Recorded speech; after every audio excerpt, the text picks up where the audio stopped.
Ideally, you're on welfare, your parents are rich, you're selling and you have a job. If you have all four of those, what do you even need poker for?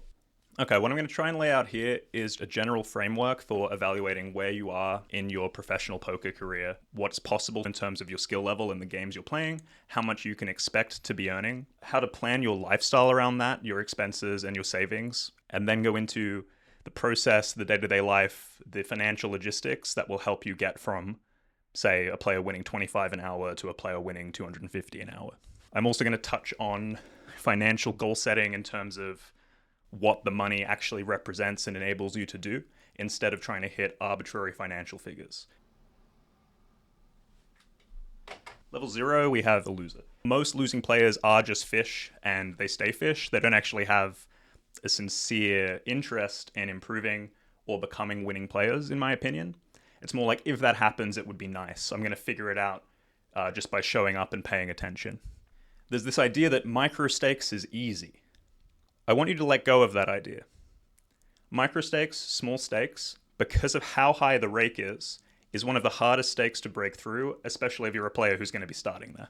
If you've never played before, or you have to play that low because of bankroll considerations, yeah, the game is really soft. Yeah, the players tilt hard. But the rake is so absurd, it's usually double digits, that you have to be crushing these players, which isn't that hard to do, but you have to be crushing in order to be winning at all. On some sites, the rake is like 20 bigs 100. Usually it's more like 10. It's not hard to break even or lose like $2 an hour while learning to play poker. It is all training until it's life-changing money. It's common in Australia, and this is probably some other countries. You might be on Centrelink or welfare. So ideally, you have a job or you have substantial savings, like you've just already sort of financially set. You've got a year set aside. You're not worried about money at all because you don't want to feel pressure to win immediately. If you need to win, if losing is scary, if you can't afford to run bad or to make mistakes, that panic and that fear and that aversion is going to stop you from learning, it's going to stop you from improving, and it's going to make you play bad when inevitable variance hits you. It's going to make you feel like you're getting unlucky when normal stuff is happening. I suffered by burning myself out multiple times trying to gamble my way up instead of just getting a real job, because in my head that was the goal. It was like be a poker pro or die trying, and I wouldn't recommend it. So if you don't have a job, Centrelink. In Australia, Centrelink, again, it used to be better, it's worse now, but there's ways to cover your rent, cover your food, and still have a couple hundred like a week set aside. Like if you're share housing with a lot of people and you just have a cheap computer, if you're crashing at your grandma's place and you have no overheads, if you're a student at uni and your parents pay your expenses but you're getting Centrelink money. There's a lot of people, especially if they're on Centrelink plus family support. I know a lot of people who they're probably making, I don't know, $20 an hour playing poker. They just play the lowest stakes at the casino or they play online. And that's how they get started. Like they're meant to be studying in theory, but they just play and they start winning. So between the Centrelink money, maybe they're making 20 to 30K a year, Australian, 15K US or something from welfare. And then they're making, another 25 to 50K a year playing poker. That's level 2, I guess. But what I'm saying is those players were break-even or losing players who got their shit together and were just covering their initial expenses through welfare. That's one option. Third option is hustle. So obviously that can be supplementary, doing whatever you need to do cash in hand to get by. I'm sure no one has ever done that, but in theory, that would be a really interesting thing to do. Poker would be a pretty good field to pursue that in. I know a lot of recreational players, they're certainly making their money in some interesting ways. So yeah, highly recommend that, especially in addition to welfare. If you're hustling and you're on welfare, then you actually start winning money playing poker. Oh, baby. Fourth is rich parents. I touched on that. Again, the more you don't have to pay your own bills, the better, because overheads right now are eating you alive, and you do need everything for the bankroll. Until you have, in the US, let's say 20K, you are taking a huge risk going all in on poker. You need like a year and a high win rate, and you're still probably going to have a 5% chance of risk of ruin on paper and a 30% chance of risk of ruin in real life because of our human error and our proneness to self-sabotage. Cool. So then in terms of lifestyle, I'm basically running monk mode. No to low rent, probably a minimal social life, or keep it cheap, just hang out with friends. Just don't spend money on anything unnecessary. Stop gambling. So if you're prone to it, and a lot of people who are going to be interested in playing poker for a living, they're at least a little bit drawn to that gamble. That's what you want to look out for most. It's this urgency of, if this just works out, if I just run good, my life's amazing. I'm a pro poker player. Fuck that. There are no shortcuts. If you get lucky to get there, you'll have to learn the lesson later and it will kick you right back to where you started. So there are no shortcuts in terms of actually developing the inner resolve and the clarity and the skill set to keep moving forward. And you have to earn that every day, every year. You can regress. Your expenses, let's think what that would be. Living with family, keeping bills pretty low. Let's just say it's like 15K US a year. Deduct this. Deduct whatever your expenses are on the year. With good materials, it should take you a year maximum of focusing on poker, even as like a passionate hobby, 10 to 20 hours a week. It should take you at most a year to be pretty sure you're getting to this next level. Ideally, you're on welfare, your parents are rich, you're selling and you have a job. If you have all four of those, what do you even need poker for? You have no or low rent, you're going monk mode and socializing minimally, no unhealthy connections. You are basically trying to align your brain with the truth of what it takes to succeed at poker. And that means unlearning a lot of stuff that is considered common knowledge or that are just huge blind spots in society and culture and humanity in general. You're trying to see things objectively instead of in a way that makes you comfortable.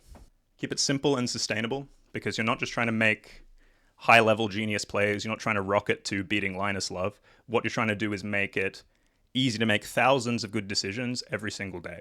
You need to minimize your decision fatigue, save your energy, save your mental resources so that you can keep studying and improving, and to invest that time and thought on the spots that actually do matter.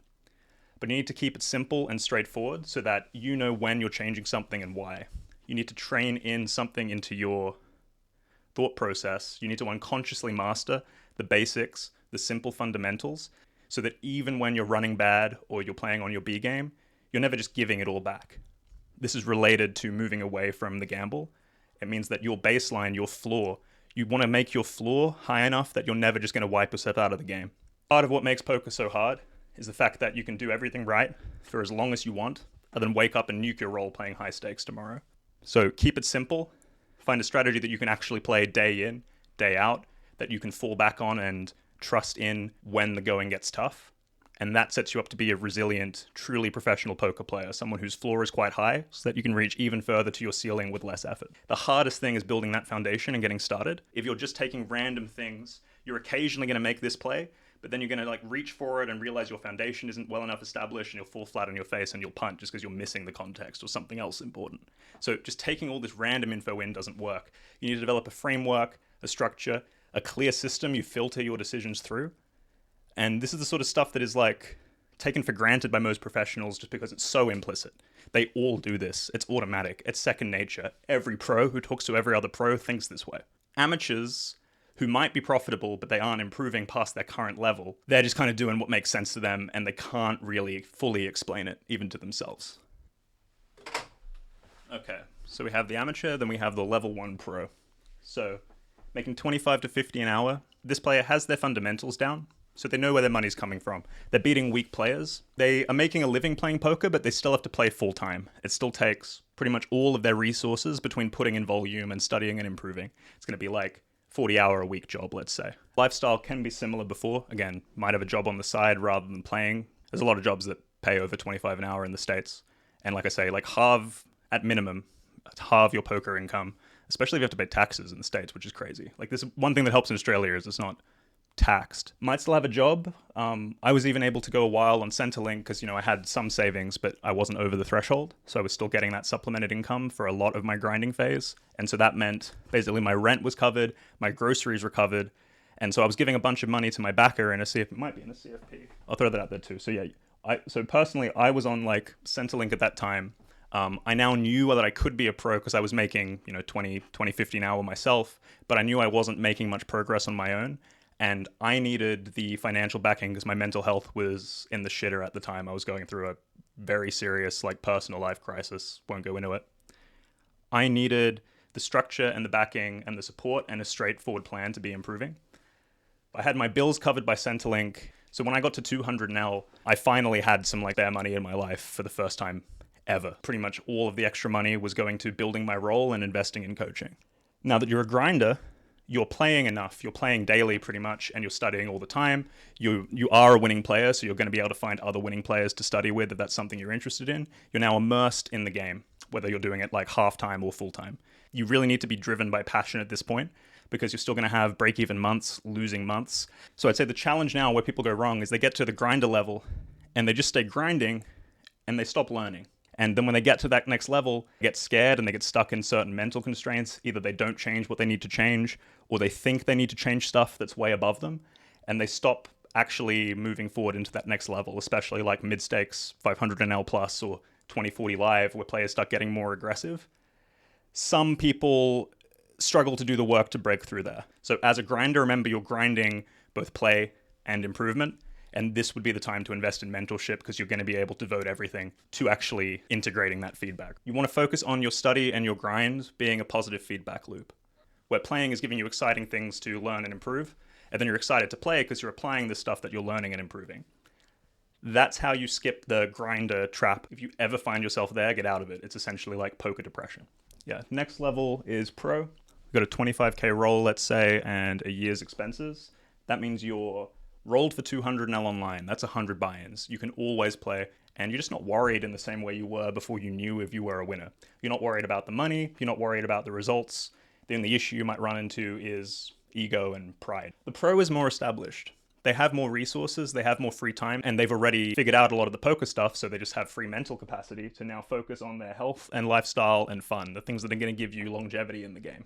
In addition to this, when they're at their peak, when the bankroll allows for it and they're feeling good in their game, you can take shots. You're breaking down what it actually takes with your coaches, with your mentors, with your peers, with your independent study process to shift from just studying to actively game planning.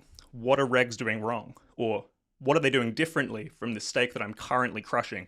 What do I need to learn to break through that next limit? What tends to get confusing is the emotional distress of the high stakes, and the dollars can make spots that would have been standard to you at 200 NL really uncomfortable at 2K NL. It can make it seem like the regs who are sitting 50, 100 are amazing players when a lot of them couldn't beat mid-stakes online. The whiteboard's full, so I'll leave it here. I have one more level in mind. Leave the study and the play process is essentially what being a pro is. So find a way to love it in this grinder phase, or you're not going to enjoy it at higher stakes. If you don't get to the point where you've transcended the grind, you're beating strong competition, poker isn't generally worth doing if you have other options, just because of how risky it is, how hard it is, how stressful it is, how all-encompassing it is. You either have to love it, have no options, or get to this point where you know you're going to at least be a pro, and then choose if you want to leave the game behind or join the elite. I currently have 12 spots open for my 3-month mentorship program starting ASAP, where we just speedrun this level. I'm looking for grinders or people on the cusp, getting to this upper level pro limit where they're comfortably at least taking shots at mid to high stakes.